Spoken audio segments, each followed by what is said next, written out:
Welcome. Today I'm going to talk about how to create a Family Search account.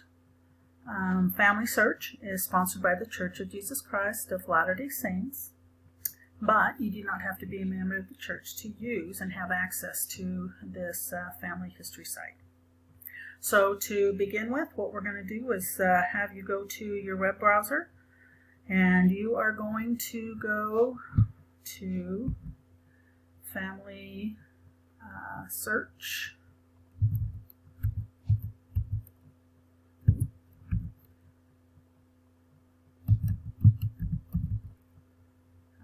There we go, finally. There we go. So this is the home page, and so this is what it is today, what it looks like. So up in the upper right hand corner here, you see create an account, and you can also see that in the middle of the screen is create a free account. So you can do either one of these options, or even you can go into the sign in one and it has an option for you to create account. So lots of ways to do that. So we're going to use this button here to the right, and we are going to click that button. So it's going to take us to the screen to create a free account, and here you need to put in your first name, your last name. Yeah, I'll just fill in mine. Let's see. So we're going to go down. Today is May 2nd. Someone was born today. But we're going to go clear back to, there you go, 2004. The reason why I had to do that is the individual that is going to set up an account, you need to be at least 8 years old to be able to do that. And so here you're going to click your gender, and down here, here's a box that says I'm a member of the Church of Jesus Christ of Latter-day Saints. Use my record information to help me get started. So if you're a member, you're going to click this box. But if you're not a member of the church, then you would just leave that blank. But for my purposes, I am going to click it and push continue. So here is where you are able to put in your record number. Your record number can be found on your Temple Recommend. Here's some other options. Look on your Temple Recommend. You can ask your clerk or bishopric, but you can also go online or even use your mobile member tools. And if you use your member tools app, then you go and look yourself up. You find yours, and then you scroll down, and it'll say membership information. So you're going to click on membership information, and then it'll have your membership number or your church record number. If you are not able to find your membership record or your number, then you're going to click here. I cannot find my church number. So that at least you can get set up and in, and you can always come back and put in your record number later. So on the previous screen, I'll just go back really quick. If we did not click this and push continue,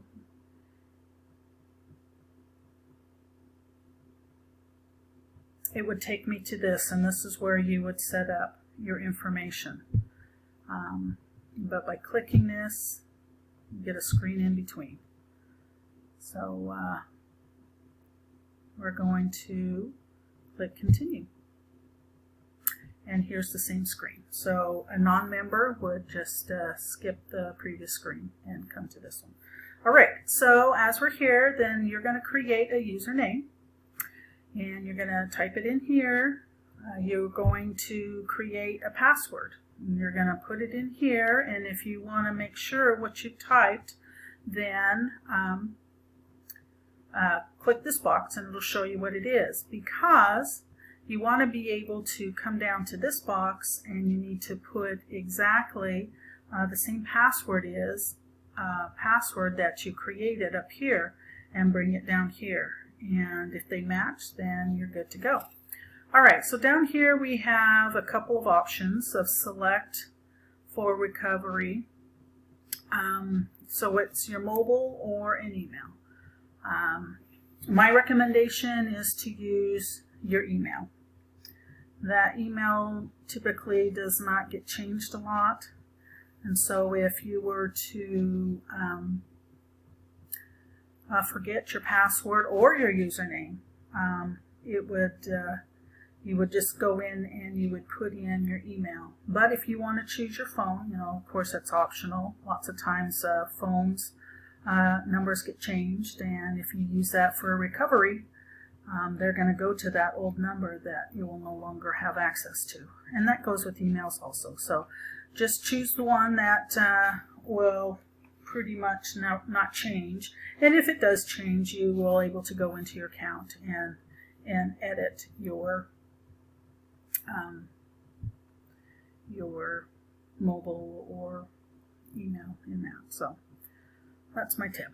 All right, so next is a location. So here's a drop-down window, and in there it'll have a list of countries. So it's just basically wanting to know what country you live in. So you'll scroll down to what country and click it on so it appears in that box. All right, so the first box that we have here, it's saying is optional. I would like to receive messages from Family Search, including information about my ancestors. So that's totally optional. Click it if that's what you want. But the next one, this one is required. You can't proceed unless you check this box,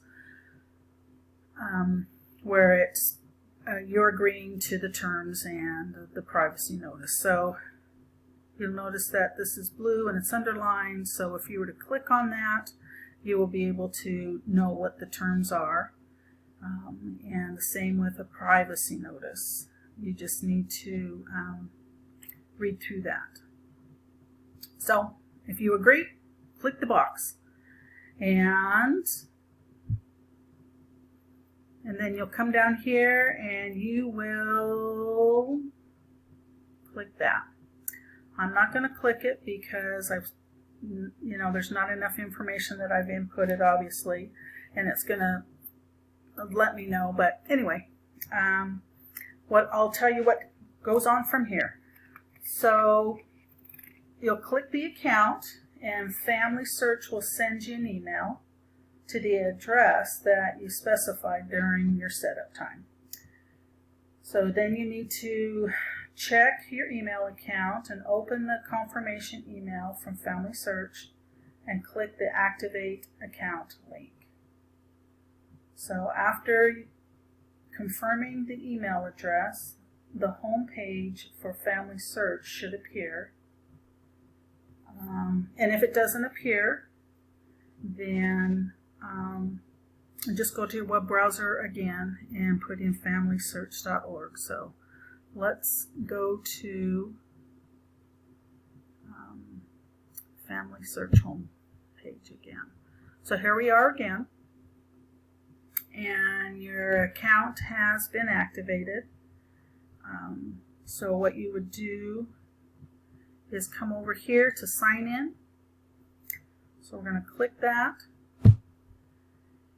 and here's the sign-in page. So if there's a name on there, again, you're going to need to clear it out, and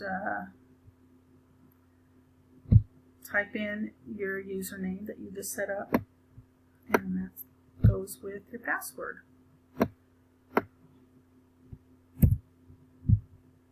So if for some reason you forget your username or your password, then you click whatever one you forgot, and then it'll lead you, give you a temporary, and then you'd have to go into your account and fix it. So my recommendation is to print the email. I'm pretty sure that email will have that information in there, so I would print it off and keep it for your records. If not, then I would definitely write down that information with your username and password.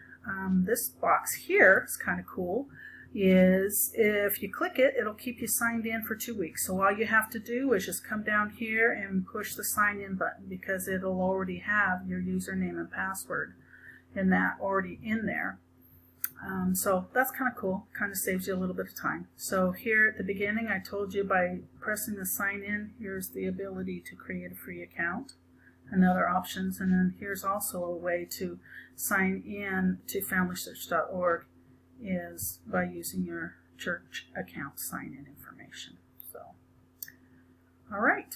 So you put in your username, you put in your passwords, you click sign in, and it'll take you back to the home page. Here we are again. Now, when you are signed in, this sign in and create account will be gone, and in its place will be your name. So if you see your name up here, then you are signed in and you are ready to begin your family history journey. So I hope this was informative and you liked it, and it was very helpful. But this next button right here, I guess I should mention that. So I'm going to click that. This is the help button. And so you see the options in that you have on this menu of getting started. So it's a great resource. It has tutorials. It helps you to do those things. The Help Center can help you answer questions and help you that way. Contacting them for whatever reason, if you forgot and something, or you need to contact them about an ancestor, that's the way to do it. Community is just other people doing family history. It could be friends, it could be family, but they're just communities that you can, other people just like you, that you can have as a resource to help you. My cases would be, you have a question, you've submitted it to Family Search, and they'll assign you a case number, and they'll help you resolve the question or the dilemma that you have with maybe one of your ancestors. Research Wiki is just lots of resources to research, and then helper resources in that is people like your family history consultant in that. You can link together your computers and can help each other that way. Anyway, so I like those lots of good options. And before I close, this is what you would click to get your family tree started. This is an option for searching. This is where you would put a lot of your memories, like pictures, documents, certificates, etc. And this is something that's really fun too, is if you're interested in doing indexing. From that, I'm going to go more into depth about how to index in that, and then here's some other activities. So just kind of have fun. It's pretty friendly, user-friendly, and yeah, just check it out, and lots of tutorials and helpful ideas to help you. So I hope you enjoy it. It's definitely a labor of love, and good luck.